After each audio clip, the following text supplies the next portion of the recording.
अगर आप ये तक आपने ये चैनल सब्सक्राइब नहीं किया तो आपसे रिक्वेस्ट है कि इस चैनल को सब्सक्राइब कर लें, क्योंकि ये चैनल आपके लिए बहुत अच्छी वीडियोस लेके आएगा आपकी स्टडी के रिलेटेड। तो ऑपरेटर्स क्या होते हैं जी सी लैंग्वेज में?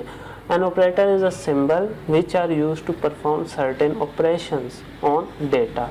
ऑपरेटर्स क्या होते हैं? ये सिंबल्स होते हैं, प्लस का सिंबल, माइनस का सिंबल, डिवाइड का, मल्टीप्लाई का।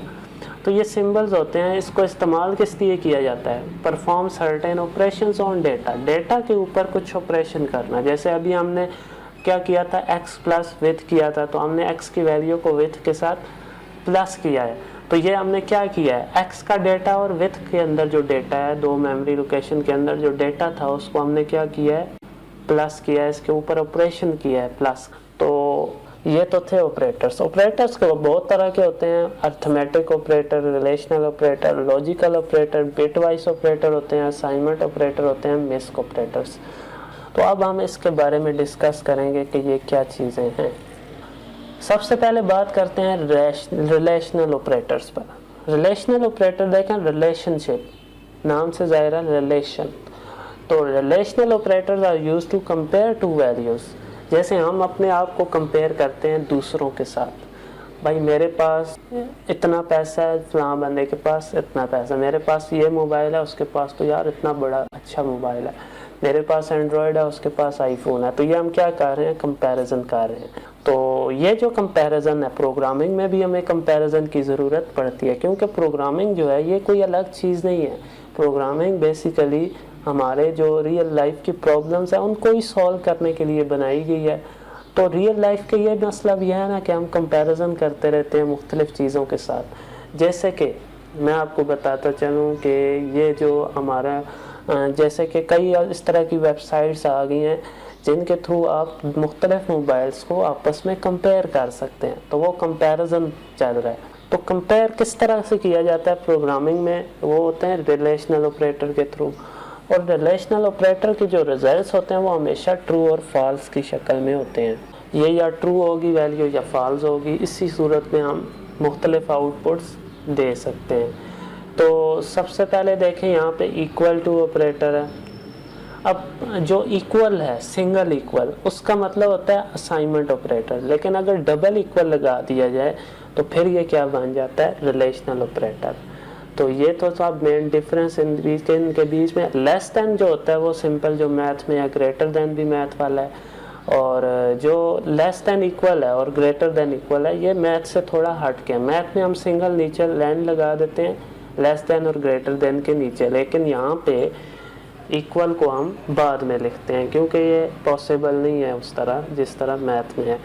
नॉट इक्वल टू का सिंपल हम ये है कि शुरू में हम ये निशान लगा देते हैं। तो अब इसकी प्रैक्टिकल एग्जांपल हम तब करेंगे जब हम लॉजिकल कंडीशनल स्ट्रक्चर पढ़ेंगे ना, उस टाइम पे मैं आपको इन सब की रियल लाइफ प्रॉब्लम की प्रैक्टिकल एग्जांपल बताऊंगा कोडिंग करके।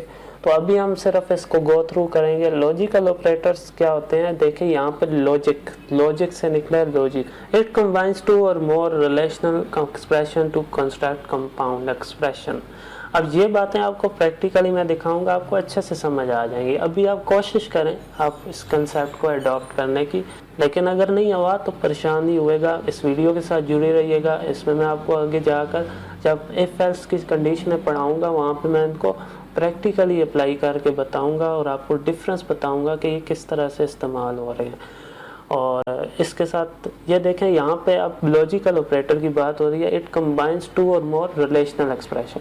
ऊपर हमने पढ़ा था रिलेशनल ऑपरेटर थे, अब दो या दो से ज़्यादा रिलेशनल ऑपरेटर अगर इकट्ठे लगाने पड़ जाएं तो वहाँ पे हम क्या करते हैं, लॉजिकल ऑपरेटर्स का इस्तेमाल साथ में करते हैं। तो देखें यहाँ पे a इक्वल इक्वल टू सी, अब ये एक रिलेशनल ऑपरेटर है। यहाँ पे फर्ज करें हमें एक और कंपैरिजन करना पड़ जाए a को b के साथ भी, यानी हमें a को b के साथ भी चेक करना है, a इक्वल टू b और a इक्वल टू c। अब इनके बीच में हमें कुछ ना कुछ लॉजिकल ऑपरेटर के थ्रू हमें कंबाइन करना होगा ताकि हमें इन दोनों की आउटपुट कुछ ट्रू फॉल्स में मिल सके। तो ये आप प्रैक्टिकल ज़्यादा अच्छा समझ आएगा। तो फिलहाल आप इसको ऐसे समझ लें कि जब दो रिलेशनल एक्सप्रेशन मिल जाएं उनको मिलाना पड़े तो हम कैसे मिलाते हैं? Through logical operators. तो अब लॉजिकल ऑपरेटर्स क्या होते हैं?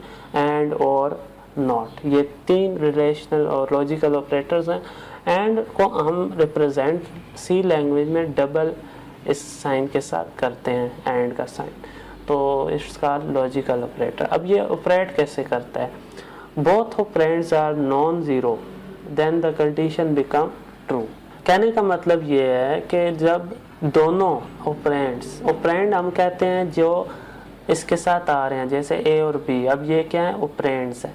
ऑपरेटर के साथ जो भी लिखे होते हैं उनको हम ऑपरेंड्स कहते हैं। डबल एंड का साइन जो है ये हमें कब एंड का जो टेबल आप देखें अगर, तो वो हम टेबल की तरफ जाते हैं तो आपको ज़्यादा अच्छा समझ आएगा। एंड का जो ऑपरेटर है ये कैसे काम करता है, वो इस टेबल, ये आपने फिजिक्स में भी पढ़ा है और अब आप कंप्यूटर में देख रहे हैं, ये टेबल सेम है। तो ये कैसे काम करता है देखें, जब दोनों ट्रू होंगे तब ही ट्रू रिजल्ट आएगा। जब दोनों ट्रू होंगे, दोनों एक्सप्रेशन, यहाँ भी एक रिलेशनल एक्सप्रेशन होगी, यहाँ भी दोनों के आंसर ट्रू होंगे, यानी ए इक्वल होगा बी के, ए इक्वल होगा सी के, तो दोनों अगर ट्रू होंगे तो ओवरऑल रिजल्ट जब होगा तो वो क्या आएगा? ट्रू। ठीक है, अब ये प्रैक्टिकल कैसे इस्तेमाल होते हैं इसके बारे में भी हम देखेंगे। फिलहाल आप इसको टेबल को याद रख लें, और ये टेबल याद होना बहुत ज़रूरी है। बाकी सारे केस देखें फॉल्स, आउटपुट इनकी फॉल्स आएगी, सिर्फ एक ही दफ़ा ट्रू आएगा जब दोनों के एक्सप्रेशन के रिजल्ट्स जो हैं वो ट्रू आएंगे। बाकी तब सब जो है एक ट्रू दूसरा फॉल्स, एक फॉल्स दूसरा ट्रू, दोनों फॉल्स, सब फॉल्स आएंगे रिजल्ट। आगे हैं लॉजिकल और में देखें, इसमें क्या होता है कि इसमें जब दोनों फॉल्स होंगे तब फॉल्स होगा, बाकी तमाम केस ट्रू रिजल्ट होगा, यानी इसके ऑपोजिट है। इसमें दोनों ट्रू होंगे तब ट्रू, बाकी फॉल्स, इसमें दोनों फॉल्स होंगे फॉल्स, बाकी सब ट्रू। आप इसको इस तरह से याद रख लें।